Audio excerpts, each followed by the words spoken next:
Hey guys, this is Steve Norris with Tucson Subaru. Just want to take you in a quick test drive in the 2019 Subaru Forester Touring. Let's go! First thing I noticed before we set off, one thing that they did that I thought was cool is they kept the same kind of stuff that made the old generations good, and they just kind of improved upon it. Big tall windows everywhere, easy to see out of, rear mirrors in a great place. So visibility is still awesome. You still have your little windows to the side there, a thin A-pillar here, side mirrors off the door there, so it's still very easy to see. So if you can avoid an accident because you can see better, that's a good thing. An observation from the driver's seat. So the hood line is still low because of the boxer engine, but just the design of it so much more aggressive. There's a lot more contour to it. Looks awesome. You can really tell that the new upgraded 2.5 liter engine does have a lot more power. And now here that I'm stopped, the auto stop start feature turned off the engine to help me save gas, and there's a little timer and a gauge there that lets me know how much I've saved as far as gas, gallons of gas, and then how long it's been active. And then as soon as I take my foot off the brake, it turns back on. One nice thing too is the steering wheel itself at the 10 and 2 has a nice ergonomic design just to help with hand fatigue during long trips. Stuff you can appreciate. Hopefully you'll be doing road trips in your Subaru, so you'll take advantage of that. So I'm going up a hill right now with plenty of power. So I passed everyone, and because I have the blind spot monitor, I can tell there's no one there. And then with eyesight, per usual, you still have the lane departure warning, the lane keep assist.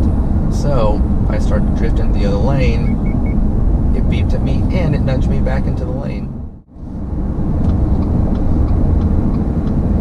Once I turn my signal on, no departure warning, because that's the proper way. As you'd come to expect with all the Subarus, great intuitive brake and acceleration response. So the brake doesn't feel too touchy, doesn't feel overly mushy. It's just kind of that right amount, so you feel comfortable knowing you can stop in a safe and controlled manner. So I was on a pretty busy road. Now I'm on kind of a rougher, hillier road, and you can really tell that they focused on the insulation of the new Forester, so it's noise a lot more muffled, it's a lot quieter, and so it just adds to that more luxurious feel. Soft touch materials everywhere. The leather wrapped steering wheel, like I said, feels really nice. And then going uphill, if I step on it, once again, a pretty decent incline there. No problem with the new 182 horsepower out of that 2.5 boxer engine. Now I'm taking some turns here, and once again, as you'd come to expect, with the all-wheel drive, symmetrical all-wheel drive, that low center of gravity with the boxer engine is just hugging through the corners. It's almost like you're on rails. So another great feature that now comes in the Forester and the non-turbos, because we don't have turbo anymore, is they brought over the SI drive feature. So what that means, you have buttons here on your steering wheel, an S and an I. I standing for intelligent, S is for sport. The I, the intelligent mode, is going to give you a little bit more fuel economy, not as much throttle response. But if I go over to S, you will see something changed in the dashboard letting you know that you're going to have a little bit more torque response. So now when I step on the gas, you can feel it actually does accelerate quicker, kind of gets you to that power band more easily. So if you're trying to get through traffic, weave around some slow cars or something, going up the mountain, that kind of stuff, the sport drive would be maybe more ideal for you. If you're in slicker conditions, conditions where you want to be more controlled, that's where the intelligent might be a better option for you. Snow, ice, rain, that kind of stuff.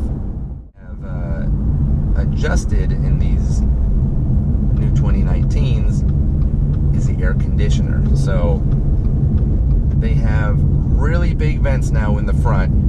It's more powerful, it's quieter, it's colder, and in all but the base model, we finally have vents for the backseat passengers or your puppies. Starlink, they've updated the navigation features. So using TomTom navigation, it's a lot more intuitive to use. So much like you do on your smartphone, you can type in an address or destination, and it finds it, unlike before where you had to kind of go from state to city to street to a street number.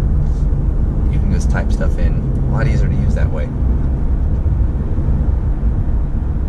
Another small feature they added, there is a hard radio button. So if you're deep in the navigation screen, but you still want to go back to the radio rather than having to push home and back and audio, source and all that stuff, just push radio and you're there.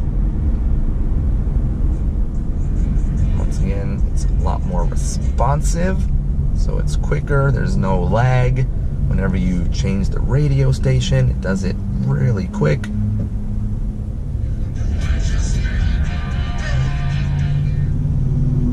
Easy to do. So part of the this facial recognition software that told me that I was not focusing on the road, it also will save your settings. So you can put in a user, put in user information, and it will save your seat position. So whenever you come into the car, and it'll save up to 5 different users, it can tell just based on your face where you like your seat, your mirrors, and all that kind of stuff. So it makes switching drivers that much easier. So it's not often here in Tucson that we get a lot of cloudy days, but today is one of those days, which is perfect for the big panoramic moonroof. When you open that, because it's so just expansive, it really makes the Forester feel that much more open, almost like you're in a fishbowl. This, like I said, tall windows and everything, had the big glass up top, and it's just a lot of visibility. Just imagine like going through the mountains or something, and everyone in the car can enjoy a really good view no matter where you're at. Overall, they just did a great job with making everything very comfortable. Like I said, a little more luxurious. They updated all the electronics while still keeping the Forester a Forester. So anyway, hope you enjoy. Let us know if you need anything.